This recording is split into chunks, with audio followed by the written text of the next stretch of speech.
فاذکرونی اذکرکم، پس مجھے یاد رکھو میں تمہیں یاد رکھوں گا۔ یہ بہت بڑا میثاق ہے اور بہت بڑا وعدہ ہے، بہت بڑا وعدہ۔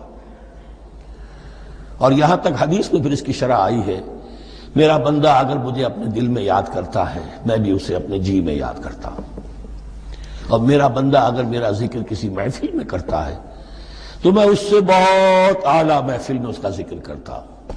اس کی محفل تو بہت بلند و بالا ہے، ملائے اعلیٰ کی محفل ہے، فرشتے ملائکہ مقربین کی محفل ہے، خدا خود میر محفل بود اندر لامکا خسرو، محمد سمع محفل بود شب جائے کہ من بودم۔ اب خسرو کس عالم میں تھے جب یہ شعر کہہ گئے ہیں، تو بہرحال ہے تو صحیح، ایک محفل تو ہے، میں اس سے بڑی بہتر محفل میں ان کا تذکرہ کرتا ہوں۔ فاذکرونی اذکرکم واشکروا لی ولا تکفرون۔